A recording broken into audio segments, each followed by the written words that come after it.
Il venait d'une longue lignée de samouraïs, dont la tradition ancestrale prônait l'obéissance. Et pourtant, il s'apprêtait à défier son gouvernement. En 1939, ce modeste diplomate japonais était en poste en Lituanie. L'Allemagne nazie venait d'envahir la Pologne à l'ouest. À l'est, les forces soviétiques se rapprochaient. Des milliers de réfugiés juifs se retrouvaient pris au piège en Lituanie. S'il leur venait en aide, il risquait sa carrière. S'il ne le faisait pas, il abandonnait des milliers de personnes aux mains des nazis. Alors pourquoi ce diplomate japonais a-t-il pris tous ces risques pour aider des milliers de juifs à fuir l'Holocauste?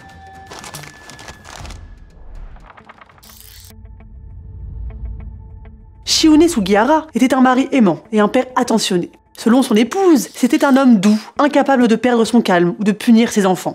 Envoyer un tel homme en Europe de l'Est en 1939, c'était comme livrer l'agneau en pâture dans la gueule du loup.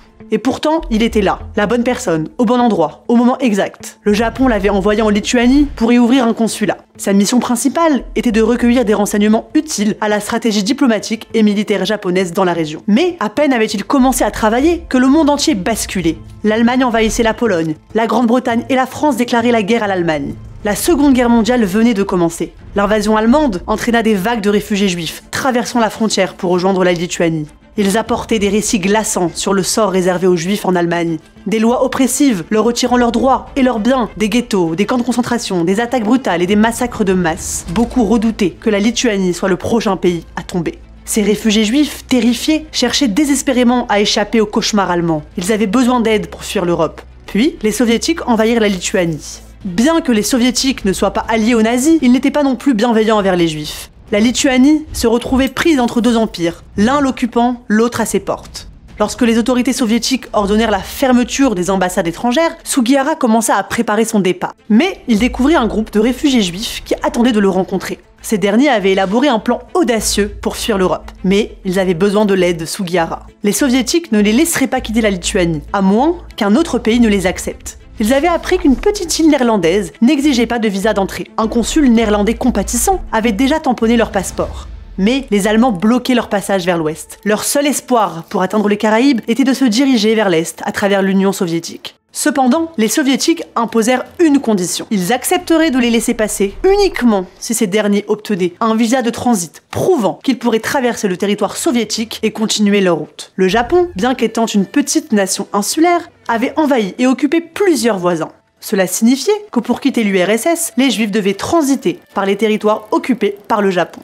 Ils se tournèrent donc vers Sugihara, le seul capable de leur accorder ces visas. Mais lorsqu'il sollicita l'autorisation de son gouvernement, ses demandes furent refusées à plusieurs reprises. Que pouvait-il faire? Défier ses ordres, détruire sa carrière? Il serait incapable de subvenir aux besoins de sa famille. Pire encore, il les entacherait. Désobéir aux ordres était une question d'honneur et de loyauté, et le gouvernement japonais prenait l'honneur et la loyauté très au sérieux. Mais comment pouvait-il ignorer les centaines de familles désespérées qui se tenaient devant lui? Sugihara voulait protéger sa famille, il voulait préserver sa carrière diplomatique et maintenir son honneur, mais il était hanté par les paroles d'un vieil adage samouraï. Même un chasseur ne peut tuer un oiseau qui vole vers lui pour chercher refuge. Il est facile de voir des foules de réfugiés désespérés comme des étrangers anonymes, comme le problème de quelqu'un d'autre. Mais Sugihara voyait des êtres humains dans le besoin et il ne pouvait pas détourner les yeux.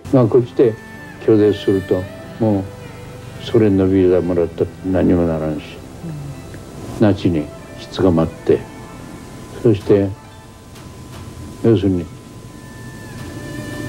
ガス中毒難民が困ったわけですね。行くところがない。Alors, il écouta sa conscience, mais la partie difficile ne faisait que commencer. Chaque visa devait être écrit et signé à la main. Le temps pressait. Ce n'était qu'une question de temps avant que les soviétiques ne le forcent à quitter le pays. Pendant près d'un mois, il passa jusqu'à 20 heures par jour à rédiger des visas. Il dormait à peine, il mangeait à peine. Sa femme lui apportait ses repas pour qu'il n'ait pas à s'arrêter d'écrire. Elle lui massait même les mains engourdies à la fin de chaque journée. Un flot interminable de réfugiés juifs faisait la queue devant le consulat, jour et nuit. Leur vie dépendait de la vitesse de la plume de Sugihara. Finalement, les soviétiques le forcèrent à évacuer le consulat. 8月の末まで書き続けました。その間ソ連の領事館の方から退去を命じられたんです。3回。それも聞き流していたんですけれども、3回目にはどうしてももう退去してくれということ。Selon certains récits, Sugihara continuait d'émettre des visas en se rendant à la gare. Il donnait des visas à la foule à travers la fenêtre du train, continuant d'écrire même lorsque le train quittait la gare. Certains racontent même que, alors que le train accélérait, il cria à la foule de réfugiés juifs « Désormais, je ne peux plus écrire ». Dans l'année qui suivit, l'Allemagne envahit la Lituanie. À la fin de la guerre, 90% des Juifs de Lituanie étaient morts. Ce nombre aurait été encore plus élevé sans Sugihara. Ces visas permirent à des milliers de Juifs de fuir la Lituanie. Ils voyagèrent vers l'Est, en train, à travers l'Union soviétique jusqu'au Japon, puis se dispersèrent à travers le monde pour construire de nouvelles vies comme étrangers dans des terres inconnues. Après avoir été forcé de quitter la Lituanie, Sugihara fut réaffecté à divers consulats japonais en Europe. Mais souvenez-vous, le Japon était un acteur de la Seconde Guerre mondiale, et ils perdirent. Ainsi, lorsque la guerre prit finalement fin, les soviétiques ne libérèrent pas Sugihara. À la place, ils l'emprisonnèrent, lui et sa famille, dans un camp de prisonniers de guerre soviétique pendant 18 mois. Mais lorsqu'ils furent finalement autorisés à rentrer chez eux, le Japon licencia Sugihara du service diplomatique. La raison officielle invoquée était une réduction des effectifs, mais Sugihara était convaincu que c'était à cause de sa désobéissance. Sa carrière était brisée. Il dut accepter des travaux subalternes pour subvenir aux besoins de sa famille. L'histoire de sa gentillesse et de son sacrifice aurait pu mourir avec lui sans la présence d'un homme reconnaissant. Un homme dont la vie fut sauvée par le coup de plume du diplomate, alors qu'il n'était qu'un jeune garçon. Un homme qui travaille désormais à l'ambassade israélienne à Tokyo et qui était déterminé à retrouver son sauveur. Il finit par retrouver Sugihara, que le gouvernement israélien avait reconnu comme un héros. Le mémorial officiel d'Israël dédié aux victimes de l'Holocauste le reconnut comme juste parmi les nations. Un honneur décerné aux non-juifs qui risquèrent leur vie pour sauver des juifs pendant l'Holocauste. Finalement, son propre gouvernement reconnut ce qu'il avait fait. Ils restaurèrent son honorable héritage avec des excuses officielles et il est maintenant célébré au Japon comme un symbole héroïque d'humanité et de compassion. Selon la tradition juive, quiconque sauve une seule vie sauve un monde entier.